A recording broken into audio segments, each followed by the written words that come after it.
अक्सर मुझे कमेंट आते रहते हैं कि भाई रेगुलर व्लॉगिंग करो। क्या इतना कठिन है डेली व्लॉग करना है, रेगुलर व्लॉग करना, जो मैं नहीं करता हूँ। भाई बिल्कुल कठिन नहीं है, बहुत ही ईजी है और मुझे सब कुछ पता है, कंटेंट की भी कमी नहीं है, सब कुछ ठीक है। बट लाइफ में ना इतने सारे काम होते हैं ना कि समझ नहीं आता क्या करूँ। और कभी कभी तो ऐसा होता है कि शुरू कैसे करें।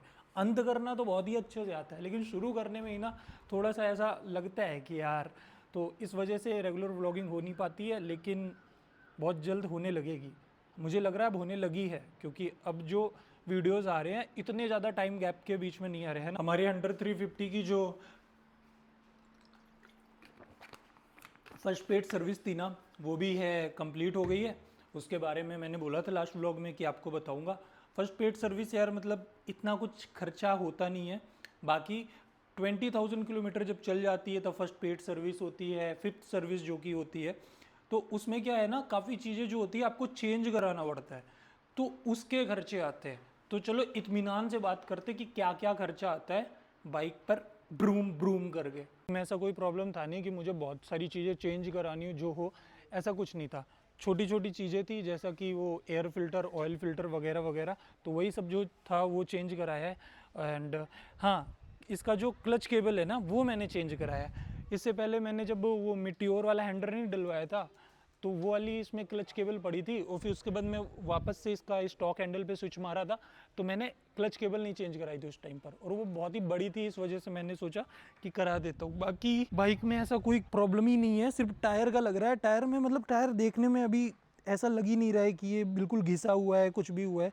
बस थोड़े थोड़े से ना उसमें क्रैक्स आने शुरू हो गए। तो वैसे जितने भी एक्सपर्ट लोग हैं वो तो यही बताते हैं 20,000 किलोमीटर पे जो है वो चेंज करा लिया करो। तो देखते हैं, 20,000 तो हो ही चुके हैं चेंज कराते हुए। टायर यार महंगा है यार, 4-5 हज़ार रुपये का टायर है, अब इसको भी चेंज कराओ। एक और काम है, मैं सोच रहा हूँ कि ब्रूम ब्रूम करने से पहले वो कर लूँ, ये मैं लेकर के ही घूमता हूँ अक्सर। वो ऐसा हुआ ना कि लास्ट सर्विस में ये थोड़ा सा हैंडल जो है ना उन्होंने ऊपर नीचे कर दिया है, और मेरे को ना पहले जैसा ही रखना है जितना मेरा पहला था, उसमें आदत बनी हुई है। 2-3 बार मैं सेट करके देख चुका हूँ, बट हुआ नहीं है। अभी देखते हैं।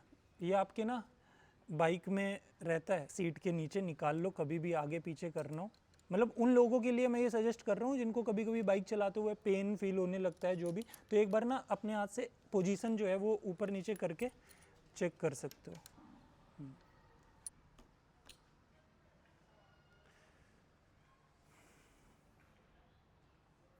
कैमरामैन मेरा जो है थोड़ा सा हटेला है, इसको इग्नोर करना। क्रेडिट मांगता रहता है कि मेरा क्रेडिट दो, मैं क्रेडिट देता नहीं हूँ इसको। चाहिए क्रेडिट, इस बार ले लो खुद से बोल के। मुंह नहीं खुल रहा है क्रेडिट लेने के।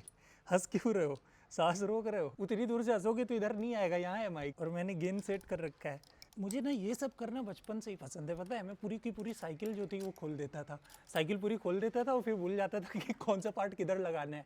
फिर जाता था मैकेनिक के पास। का मैकेनिक जो है वो कह रहा था भैया इसे ना खोलना, बहुत दिक्कत हो जाएगी, पोर्टर में डाल करके लाओगे इसे। सर्विस कराने के बाद ना 20,337 किलोमीटर हो गया है, मतलब 337 किलोमीटर पहले सर्विस कराई थी मैंने। अभी हैंडल मेरे को परफेक्ट सा लग रहा है, मतलब जो मेरी पोजीशन है। हाँ यार, मतलब हॉर्न भी आ रहा है, पकड़ में सब कुछ आ रहा है। यस, कभी कभी ऐसा होता है ना कि हैंडल जो है ना ऊपर नीचे ज़्यादा कर लोगे ना आप, तो ये बटन्स वगैरह को यूज़ करने में ना आपको पूरा ऐसा हाथ उठाना पड़ेगा या करना पड़ेगा। अभी क्या है, मैं ऐसे देखो, हाथ बिना हिलाए इधर इधर इधर और इधर, ये सब यूज़ हो जा रहा है। अब सही है। देखो मोटा मोटा तो सबको पता है कि क्या होता है सर्विस में, ऑयल चेंज होता है, ये सारी चीज़ें जो हैं। फिफ्थ सर्विस में क्या हुआ था कि जो फोर्क आउट हुए हैं ना, उसका भी ऑयल जो है वो चेक किया गया था, कम था तो वो भी डाला गया। एंड ये जो ब्रेक के ये फ्लूइड्स वगैरह होते हैं, अभी क्या बोलते हैं इसे, यही बोलते हैं ना, ब्रेक फ्लूइड, हाँ वही। तो उसको भी उन लोगों ने टॉपअप किया है, कम हो गया था। वो टॉपअप कर रहे थे, मैंने बोला कि नहीं ये जो पुराना वाला है इसे निकाल दो पहले और फिर नया डालो, तो फिर नया डलवाया। एक्सीडेंट हो गया क्या?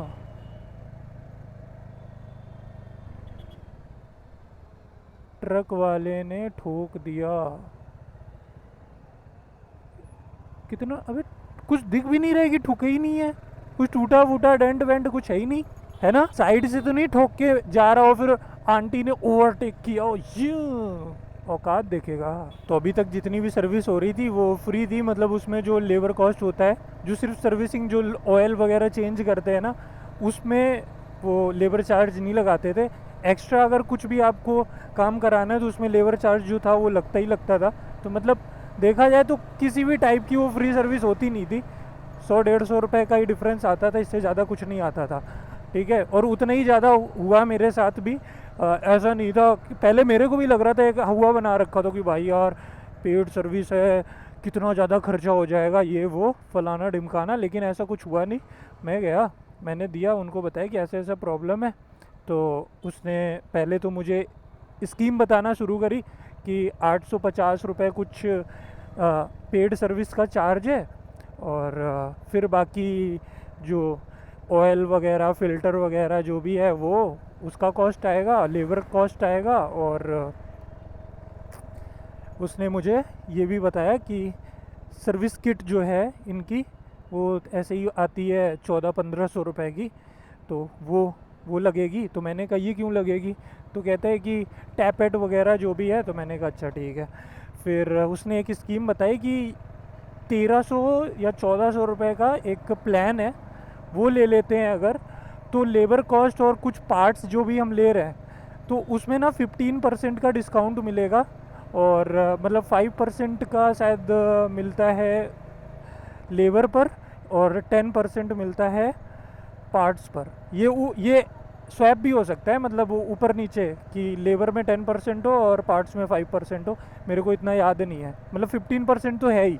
ठीक है, तो ये था 1300 रुपये। और फिर वो जो 850 रुपये उसने बोला था पेड जो सर्विस के चार्जेस हैं वो नहीं लगेगा। और मैंने बोला कि सिर्फ इस बार या तीनों में नहीं लगेगा? तो कहता है तीनों में नहीं लगेगा। तो मैंने कहा यार 850 850 850 3 बार में तो मेरे 2500 के आसपास जाएगा। और अगर मैं अभी 1300 रुपये दे देता हूँ, 1400 रुपये दे देता हूँ तो ठीक है, और ये 850 अभी भी माइनस हो जाएंगे। तो मैंने वो प्लान ले लिया। तो आप लोग भी ले लेना, क्योंकि 15% यार डिस्काउंट मिलेगा और हर बार आपको 850 नहीं देने पड़ेंगे। 3 सर्विस, मतलब ये एक हो चुकी है, इसके बाद जो 2 और होंगी उसमें। तो मैंने कहा बहुत बढ़िया। अब ये 850 जो ले रहे हैं ना, वो उन्हें लेना नहीं चाहिए, क्योंकि आप लेबर कॉस्ट तो लगा ही रहे हो ना, क्यों ले रहे हो? बट ये इसलिए लगाते हैं क्योंकि अभी 20,000 हो गई है, 30-40 हज़ार किलोमीटर के बाद इसकी वारंटी जो है वो ख़त्म हो जाएगी। तो हम कुछ भी क्लेम नहीं कर सकते कंपनी से, है ना। तो ये लोग कस्टमर को जो है ना बांध के रखना चाहते हैं कि आप हमारे ही सर्विस सेंटर से आकर के सर्विस कराओ, बाहर से मत कराओ। क्योंकि मैंने देखा है अक्सर लोग 20,000-30,000 किलोमीटर चलाने के बाद वो बाहर से कराने लगते हैं। तो इस वजह से उन्होंने ये प्लान रखा है, और उस प्लान को लेने में भी कुछ घाटा मुझे लगा नहीं, तो मैंने वो ले लिया। बाकी जो सर्विस किट है वो लेनी चाहिए या नहीं लेनी चाहिए, देखो वो डिपेंड करता है आप पर। अगर आपको लग रहा है कि आपका टैपेट नॉइज़ आ रहा है और एयर फिल्टर चेंज कराना है, ऑयल फिल्टर चेंज कराना ही है, तो फिर आप वो सर्विस किट लो। और उनसे ये बोलना, जब ये लोग ना उसमें भी स्कैम कर देते हैं, सर्विस किट लगा देते हैं और फिर वो चेक करते हैं आपकी बाइक में ऑयल फिल्टर, एयर फिल्टर वगैरह। अगर उन्हें लगता है कि अभी चेंज करने के लायक नहीं है तो फिर वो चेंज भी नहीं करते। तो अगर आप सर्विस किट ले रहे हो ना तो उसे चेंज कराना, क्योंकि वो इंक्लूड रहता है उसमें और उसके पैसे नहीं देने होते। ठीक है, तो ये चीज़ें जो है मैं आने ये 3-4-5 सर्विस के बाद जो है, भाई मेरी भी पहली बाइक है, जब पहली बार सर्विस कराने गया था एकदम नूबड़ा सा था, दूसरी बार गया था तब भी नूबड़ा सा था, तीसरी चौथी सी अकल आने लगी और बात करने लगा वहाँ जा कर के। कॉस्ट की बात अगर करूँ तो लेबर कॉस्ट और ऑयल का चार्जेस लगता है, और ऑयल में शायद डिस्काउंट भी नहीं देते वो, और बाकी हर तरीके के पार्ट्स में डिस्काउंट देते हैं वो। तो ये सारी चीज़ कराने के बाद मेरा service kit, oil, labour cost और ये इसका क्या बोलते हैं यार, क्लच केबल, ये पूरा चेंज कराने के बाद मेरा जो कॉस्ट आया था टोटल वो आया था 2500 के आसपास, थोड़ा ऊपर नीचे हो सकता है 100-150 रुपये। और इसके बाद एड ऑन जो की थी मैंने, जो वो उनका प्लान था 1399 का था या 1299 का था यार, कन्फ्यूज़न है। तो चलो 1300-1400 मान के चलते हैं इसे भी। तो ये ऐड हुआ तो 2500, 3500, 3800, हाँ, तो 3800 के आसपास मेरा जो था टोटल खर्चा आया था फिफ्थ सर्विस में। और अगर आप वो प्लान नहीं लेते हो 850 रुपये फिर आपको देनेंगे, तो 2500 प्लस 850 कर लो, तो इतना खर्चा आपका आ जाएगा, मतलब वही 3300 के आसपास। तो इतना ही है। और बाकी अगर आपका एयर फिल्टर वगैरह नहीं चेंज कराना है, आपका ठीक है, आपको लग रहा है और टैपेट का भी प्रॉब्लम नहीं है, तो फिर आप सर्विस किट मत लेना, उनसे बोलना कि आप सिर्फ और सिर्फ ऑयल चेंज करो, ये सब करो बस। तो फिर आपका जो खर्चा है ना और कम आएगा, ठीक है। तो आप अब ना अपने हिसाब से सोचो, ज़रूरी नहीं है वो ये बोल रहे हैं कि भाई ये चेंज करना पड़ेगा, चेंज करना पड़ेगा। यार बाइक आप चलाते हो, आपको ना 10,000 20,000 किलोमीटर अगर आपने अपनी बाइक चला ली, आपको सब समझ आने लगता है कि अब इसमें ये दिक्कत आ रही है, इसमें ये दिक्कत आ रही है। तो इस हिसाब से आप वहाँ पर बोलो नहीं मुझे सर्विस किट नहीं लेनी चाहिए। कोई कंपलसरी नहीं है कि वो लगाएंगे ही लगाएंगे, उनका काम है बोलना कि मैं लगाऊं, आपका बोलना है मना करना कि ना लगाओ, ठीक है। तो आपके वो 1,500 रुपये के आसपास जो सर्विस के लगते हैं, सर्विस किट के 1,500 या फिर जितने भी हैं यार, 1200, 1300, 1400 यार, एग्जैक्ट वैल्यू जो है ना यार आदमी भूल ही जाता है, तो वो भी आपके कम हो जाएंगे, ठीक है। तो फिर आपकी इतनी कोई खर्चा आएगा ही नहीं। और ज़्यादा आपको लग रहा है कि यार बहुत पैसा है, क्योंकि मैं बता रहा हूँ जो जॉब करने वाला इंसान है ना उसको ये खर्चे ज़्यादा नहीं लगते, बशर्ते जो स्टूडेंट है उसको ना ये 2,500 3,000 रुपये की सर्विस कराना है यार। मतलब मुझे भी पता है, जब मेरे पास स्कूटी थी ना तो 600-700 रुपये में उसकी सर्विस हो जाती थी, और अगर मैं वही टाइम पर जाऊं और मुझे 2,500-3,000 की सर्विस करानी पड़े तो यार मुझे महंगी लगेगी। 20,000 किलोमीटर चलाने के बाद बाइक और 5-6 बार सर्विस सेंटर के चक्कर लगाने के बाद हम बस इतना ही सीख पाए हैं और उतना ही हम आपको बता पाए हैं।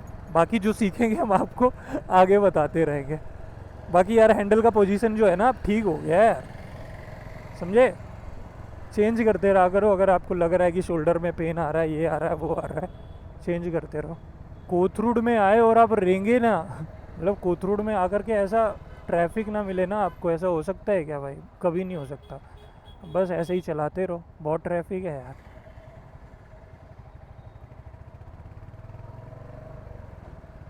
FC तक जाना था मुझे, एक काम था, मैं उधर ही जा रहा हूँ और मैंने गलत रोड ले लिया यार। इससे अच्छा तो शिवाजी नगर की तरफ से चला जाता यार। उधर से इसलिए नहीं जाता हूँ क्योंकि उधर पे मेट्रो का काम चल रहा है, तो वहाँ पर भी तगड़ा ट्रैफिक रहता है। कभी कभी मुझे लगता है कि मैं ना ऐसा सिटी में मोटो व्लॉग बनाया करूँ, ऐसी रोड्स में बहुत सारे नमूने मिलते हैं, कंटेंट की कमी नहीं है भाई, आते जाते नमूने मिलते रहते हैं भाई। बस लेकिन ये है कि फिर गर्मा गर्मी थोड़ी करनी पड़ेगी, क्योंकि ये वाले कंटेंट में गर्मा गर्मी करना ज़रूरी रहता है। ये जो यार इस मेट्रो स्टेशन का नाम नहीं दिया है, इसके बाद से थोड़ा कोथरूड वाली रोड में ट्रैफिक हल्का हो जाता है, और इस कट के बाद से तो बिल्कुल ही हल्का हो जाता है। बस सिग्नल्स मिलते हैं, मतलब इतना ज़्यादा रश नहीं रहता। ला ला ला ला ला, कितना अच्छा लगा, पहली बार कोथरूड वाली इस रोड में अभी तक इतनी स्पीड में बाइक चली है। वाह वाह वाह वाह वाह वाह वाह वाह वाह। बट ज़्यादा देर नहीं चलेगी, आगे फिर से लग गया है जमावड़ा, ट्रैफिक का जमावड़ा।